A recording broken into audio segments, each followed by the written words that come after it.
Proclamation.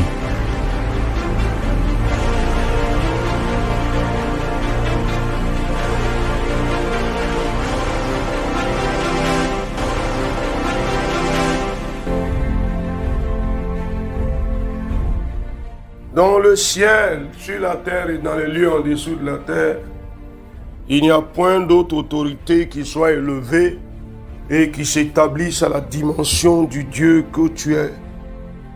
Tu es puissant. Quand tu es présent toi-même au milieu des hommes, tu agis. Quand tu es absent au milieu des hommes, tu fais agir ton esprit.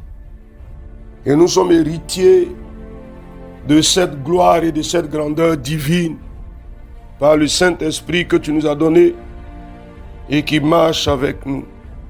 Merci Seigneur pour la puissance de la transformation que tu engages par ton esprit pour que nos vies te soient agréables et soient productives pour le royaume des cieux. Nous voici à ce rendez-vous de la proclamation de ta parole. Merci de bénir ces instants et merci de bénir ta parole. Au nom de Jésus-Christ, merci de bénir nos vies. Au nom de Jésus-Christ. Amen. Chers amis, bienvenue à ce rendez-vous de la proclamation. Je voudrais aujourd'hui encore vous faire marcher avec moi dans les sentiers de la transformation glorieuse que le Saint-Esprit opère dans la vie des hommes que nous sommes. Et aujourd'hui encore, nous allons lire deux textes. Le premier texte, nous le tirons de Marc chapitre 8, du verset 31 au verset 33. Marc chapitre 8, verset 31 à 33, voici ce qui est écrit. Alors, il commença à leur apprendre qu'il fallait que le Fils de l'homme souffrit beaucoup, qu'il fût rejeté par les anciens, par les principaux sacrificateurs et par les scribes, qu'il fût mis à mort et qu'il ressuscita 3 jours après. Il leur disait ces choses ouvertement. Et Pierre, l'ayant pris à part, se mit à le reprendre. Mais Jésus, se retournant et regardant ses disciples, réprimanda Pierre et dit, « Arrière de moi, Satan, car tu ne conçois pas les choses de Dieu. Tu n'as que des pensées humaines. » Amen.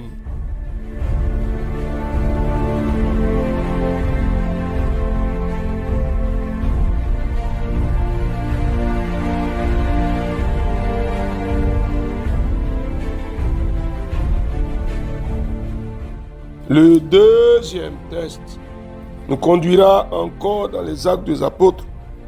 Actes chapitre 2. Nous allons lire le verset 22 jusqu'au verset 24. Actes chapitre 2, verset 22 à 24. Voici ce qui est écrit. Hommes israélites, écoutez ces paroles. Jésus de Nazareth, cet homme à qui Dieu a rendu témoignage devant vous par les miracles, les prodiges et les signes qu'il a opérés par lui au milieu de vous, comme vous le savez vous-même.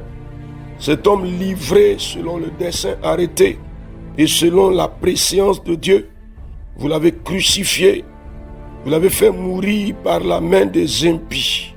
Dieu l'a ressuscité en le délivrant des liens de la mort, parce qu'il n'était pas possible qu'il fût retenu par elle.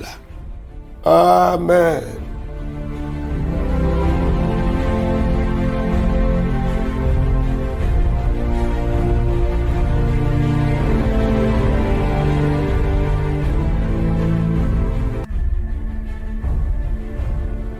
Chers amis, voici encore dans le ministère de Pierre, celui à l'image de qui ma vie de serviteur est en train de marcher.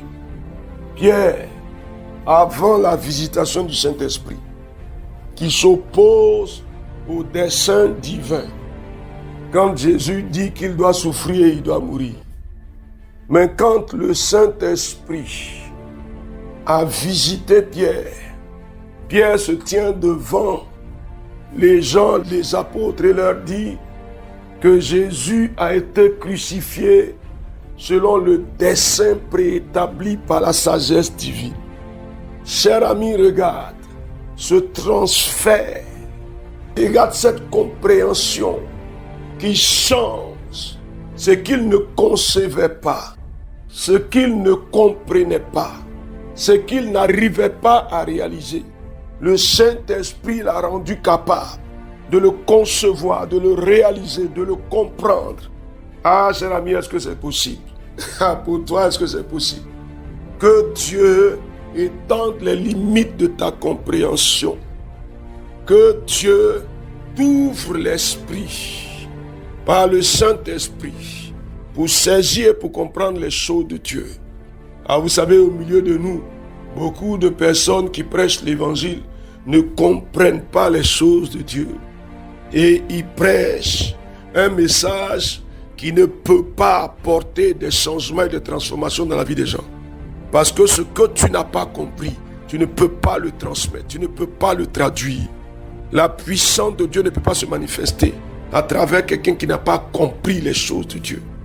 Au début, Pierre ne peut pas accepter que Jésus dise qu'il sera crucifié. Après, Pierre informe les gens que la crucifixion de Jésus répond au dessein divin. Dis-moi, il a compris ou bien il n'a pas compris?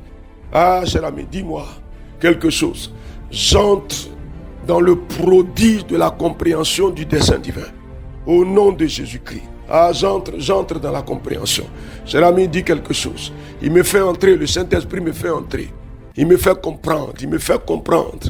Cher ami, vas-y, dis quelque chose. Au nom de Jésus-Christ. J'entre dans la compréhension glorieuse du plan de Dieu. J'entre dedans. Au nom de Jésus-Christ. Cher ami, il faut parler avec moi. Il faut parler. Jésus a dit à Pierre, tu ne conçois pas les pensées de Dieu. Tu n'as que des pensées humaines. Mais avec le Saint-Esprit, il est entré dans la pensée divine. Cher ami, qu'est-ce que tu me dis? Au nom de Jésus-Christ, maintenant même, par le Saint-Esprit, je suis transféré de la pensée humaine à la pensée divine. Ah, Seigneur, tu me transfères. De la pensée humaine à la pensée divine. Vas-y, je veux que tu parles, cher frère. Je veux que tu parles, chère sœur. Tu as besoin de ça. On est serviteur que parce que nous avons la pensée de Dieu en nous. Que parce que nous concevons, nous comprenons ce que Dieu veut faire. Ah, si nous ne sommes pas capables de comprendre, de quoi parlerons-nous aux hommes? Cher ami, il faut le déclarer au nom de Jésus-Christ. Je sors de la pensée humaine. Je conçois les choses de Dieu. Au nom de Jésus-Christ, j'entre dans la pensée du divin.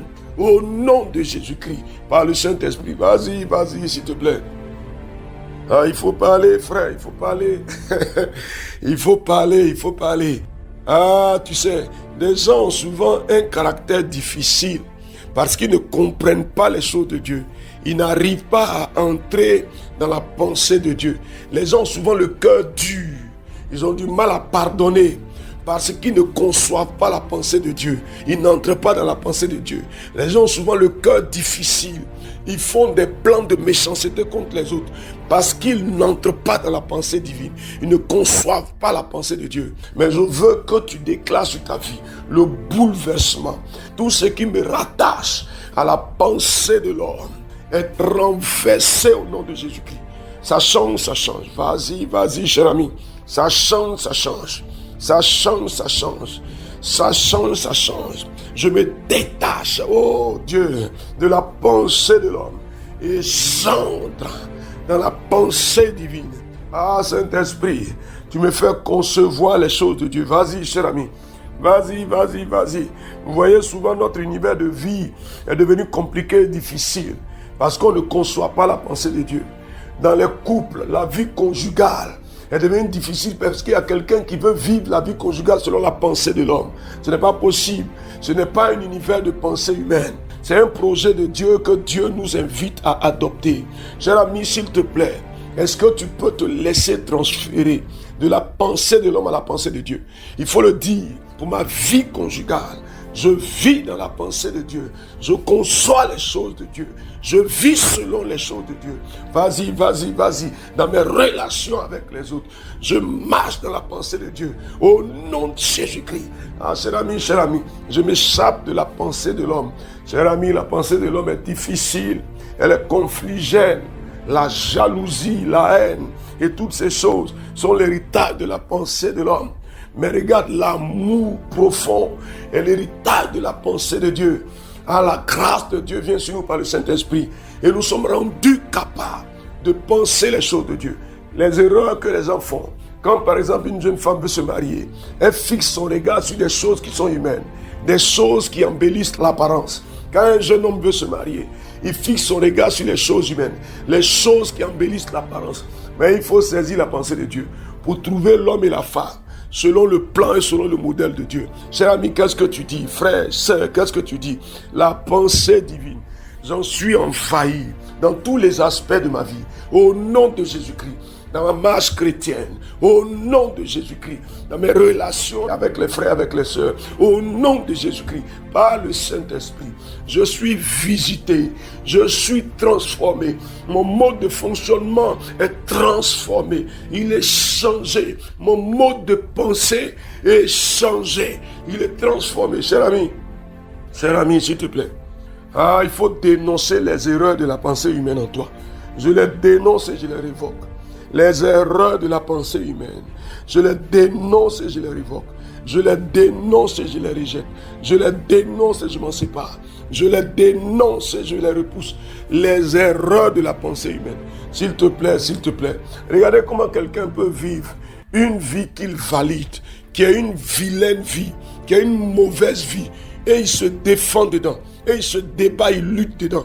Quand on l'interpelle, il se sent gêné parce qu'il dit qu'on met la bouche dans son affaire. Dis-moi, frère, comment quelqu'un ne peut pas concevoir qu'on l'interpelle quand il vit mal, alors que le Seigneur dit que si ton frère pêche et qu'il va mourir, et si tu ne lui dis pas qu'il meurt dans ses péchés, son sang va retomber sur toi. Mais pendant que Dieu nous engage à une vigilance les uns à l'égard des autres, comment des frères et des sœurs ne peuvent pas concevoir qu'un frère autour de toi puisse t'interpeller, qu'une sœur autour de toi puisse t'interpeller? Non, il y a quelque chose qui ne va pas. Il y a une pensée qu'il faut lâcher. Il y a une pensée qu'il faut rejeter. Et il y a une pensée qu'il faut adopter. La pensée de Dieu. La pensée de Dieu. La pensée de Dieu. Concevoir les choses de Dieu par le Saint-Esprit. Il y a une visitation de Dieu sur toi au nom de Jésus-Christ. Il te pousse à concevoir les choses de Dieu. Il te pousse à comprendre les choses de Dieu par le nom de Jésus-Christ. Ah, cher ami, alléluia. Regardez comment certaines personnes se perdent dans la compréhension des textes bibliques parce qu'ils ne conçoivent pas la pensée de Dieu. Regarde comment certaines personnes se débattent sur des éléments de doctrine parce qu'ils ne conçoivent pas la pensée de Dieu. Ils ne peuvent pas comprendre que Dieu puisse utiliser des femmes puissamment. Dites-moi dans quel mode de pensée ils sont. Cher ami, ils ne peuvent pas comprendre que le Saint-Esprit peut visiter la vie de quelqu'un et le transformer. Dans quel mode de pensée ils sont? Ils ne peuvent pas comprendre qu'on puisse faire de grosses offrandes à Dieu. Dans quelle pensée ils sont? Ils ne peuvent pas comprendre qu'on puisse investir dans la vie des serviteurs dont le ministère est une source de bénédiction pour nous. Dans quelle pensée ils sont? Ils ne peuvent pas comprendre que quelqu'un peut nous offenser gravement, mais on va lui pardonner à cause du Seigneur. Dans quelle pensée ils sont? Dites-moi dans quelle pensée ils sont. Ils ne peuvent pas accepter de tolérer quelque chose à quelqu'un qui leur a fait mal. Dans quelle pensée ils sont? Ils ne peuvent pas accepter de pardonner à leur conjoint qui a commis un péché. Dans quelle pensée ils sont? Et puis, le divorce est devenu si facile. Dans quelle pensée nous sommes? Non, on refuse ça. Cher ami, il faut refuser ça. Il faut refuser les travers de la pensée de l'homme. Il faut refuser ça. Il faut refuser. Non. On ne peut pas continuer à vivre dans les travers de la pensée de l'homme, dans les erreurs de la pensée de l'homme. Non. L'éclairage de l'esprit. Nous visite. L'éclairage de l'esprit nous visite. Au nom de Jésus-Christ. Cher ami, quand nous lisons la Bible, c'est le Saint-Esprit qui nous enseigne. Il faut se laisser enseigner par le Saint-Esprit. Et nous concevrons la pensée de Dieu. Au nom de Jésus, le Seigneur vivant et véritable. Amen. Nous avons parlé aujourd'hui avec Marc chapitre 8, verset 31 au verset 33. Et Actes chapitre 2, verset 22 au verset 24. La grâce de celui qui vous fait basculer de la pensée de l'homme à la pensée de Dieu s'attache fermement à vous. Et l'Esprit de Dieu vous visite fortement et puissamment. Au nom de Jésus notre Seigneur. Amen.